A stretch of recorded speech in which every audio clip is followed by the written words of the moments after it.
Welcome to Storytime with Tallulah. Today we're going to be checking out r/TIFU, or Today I Effed Up. Our first story is titled TIFU by misunderstanding a text from my wife thinking my kid had thrown up and missing out on smashing. This wasn't today, it was actually Sunday. The other night my wife and I were getting ready for bed and being kind of flirty. I had to use the restroom, so stayed downstairs while she went up to bed. While I was sitting on the toilet, I got a text. Bring a bucket and a mop. Crap, one of my kids must have thrown up. I finished my toilet biz and went down to the basement to check the cleaning supplies. I found a bucket but couldn't find a mop. I found one of those squeezy sponge things, but the sponge was missing. Figuring the vomit was probably congealing by this point, I just grabbed the bucket and a bunch of paper towels and ran upstairs. I got to the upstairs bathroom and found no mess. I carried the cleaning supplies down to my kids' rooms, but found no vomit. I went to our bedroom and found my wife lying on the bed. She asked what had taken me so long, and I said I couldn't find a mop. And where was the mess? She started rolling around on the bed laughing. Suddenly I realized bring a bucket and a mop was a line from WAP. Wet ass meow. My wife had been in the mood, and I had spent 15 minutes looking for a mop in the basement. She was laughing so much that the mood was basically dead. Oh, wow. Oh, well, it's okay. You know, not everyone is in line and in tune with pop culture, so it's okay that you potentially didn't know that. Oh my gosh. That is hilarious, though. Yeah, I don't know. It's just... well, sorry you missed out on that. Our next story is titled TIFU by putting my son to bed efficiently. I have a 2-year-old. He's fairly well potty trained at this point, at least during the day. At night, he's still wearing pull-ups. My wife has been awesome about making sure that we develop routines about things like waking up, cleaning up after ourselves, and bedtime. And when I say we, I mean routines for both me and my son, because he's 2 and my ADHD is about as stereotypically bad as it comes. You can bet this all happened because I failed to follow the routine. So most nights, the routine is as follows. An alarm goes off at 7, he uses the potty, and we get a bath going. After the bath, it's time to brush teeth and put on the pull-ups and pajamas. Then he picks 2 books for me to read and then into bed. Well, today we were out for a late afternoon hike and came in smelling pretty bad. So at about 6:30, we get home and hop directly in the shower. After the shower, I figured there was no point in putting him into new clothes, so we just had him hop into his PJs.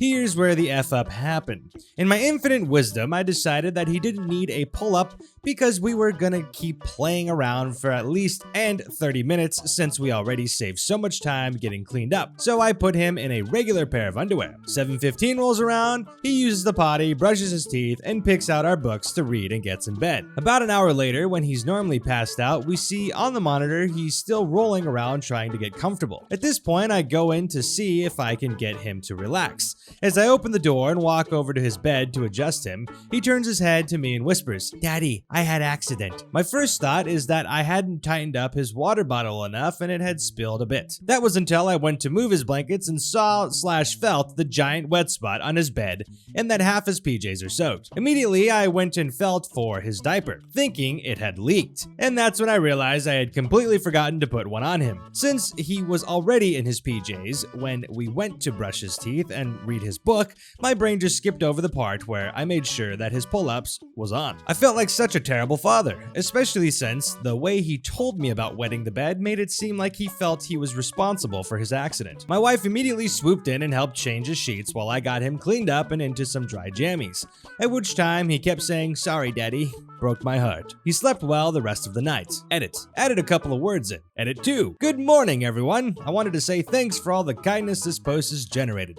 There are tons of comments telling me not to stress too much about it, and I can assure you I'm not. While I did feel terrible in the moment, I know accidents happen, and I did what a lot of you suggested in the moment and assures him that he did nothing wrong. I wrote the post shortly after the incident, so I came off as being hard on myself. It was only because it had just happened, and I still felt a bit bad. When you're the one that causes your kid any discomfort, no matter how minor or temporary, you feel bad. I think I'm doing a pretty okay job as a dad so far, and know there'll be screw-ups along the way. Anyways, I'll try to reply to people as I have time throughout the day, especially to try and thank you for your kindness. Wow. I mean, it's okay. So, you know, some kids wet the bed and you had a routine and you messed up. It's not a big deal. At least you recognize that. And it's, you know, just obviously tell your kid it's not their fault. These things happen. And it's just a part of the life process of growing up. I'm glad it worked out, though. Hopefully nothing traumatic happened. Obviously, I think it's something that doesn't seem that crazy, you know, but I'm glad it worked out. You don't feel bad. Hopefully your kid doesn't feel bad. Everything's back to normal and you still get your bedtime stories, and it sounds like a great family you have there. Our next story is titled TIFU by making a blood bond with my kids. I was watching something my wife was watching. I'm not sure of the title, but 20 minutes of watching this white dude and Indian dude had become friends after being enemies. To bond their loyalty or whatever, they each slit their palms with a knife, and with a bleeding hand they shook, bonding their loyalty or whatever, I don't know. Anyway, I did that with my kids, except I didn't actually cut their hand and I put ketchup on a plastic knife. So all day they've been telling me things like, "Hey, blood brother," "What's up, blood dad?" and a few other things which I thought is whatever. Well, my lady goes outside to smoke a cigarette and my kids and I join her to socialize, run around or whatever. Well, my neighbor's son got out of prison like 3 days ago, and there have been some super sketchy people around our area ever since. My youngest, who is 3, has this thing where every single person she meets, sees or talks to, her best friend. So here comes walking up the stairs this dude with tats all over him, typical jailhouse bod, and my youngest runs up to him and is like, "What's up, blood?" Yo, my wife and I cracked up so hard and this dude wasn't laughing at all. He was trying to talk to me aggressive, serious, and I was like, I can't quote it, but it was like, "Yo, you think that's cute, dog? You want to disrespect the hood? You want to get crammed?" This didn't help at all because I don't know what crammed means. Neither did my wife, but we just laughed even harder. At this point, the neighbor's son came out, some girl and another dude. Their friend is all upset, and my wife and I plus my kids are basically laughing in this guy's face. They get all in my face, and I'm now starting to realize I'm being stupid. This guy and his friends are getting aggressive, which is fine with me, but my 3 kids are out with me, with my ill wife, and limit patio space. So I basically just tell my wife and kids to go inside. Tell the man I'm sorry that you got offended, but what my kids said was random and funny. Also, I said that it didn't help you said you were gonna cram me, which I don't know who talks like that. It was hilarious. When I said that, the girl with them chuckled. I couldn't help but smirk. I just told him if we got problem, let me know. Otherwise, we're cool. It's not a big deal.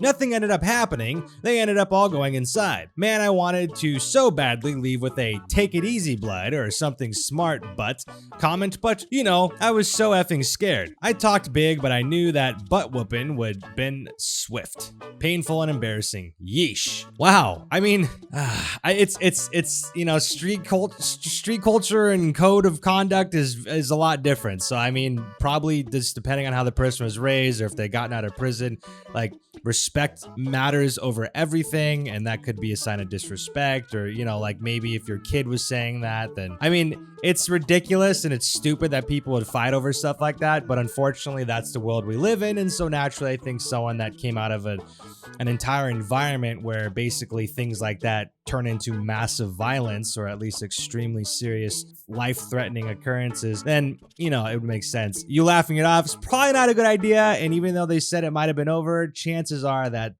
I hope nothing comes out of that in a sense of retaliation, because sometimes, you know, in their mindset, it's just a matter of like, that's not tolerable and that they have to do something because that's just part of the culture. I'm sorry you had to experience that. It does sound funny, but I mean, that stuff is kind of serious depending on who you're dealing with, and you know, I would just try and let it go.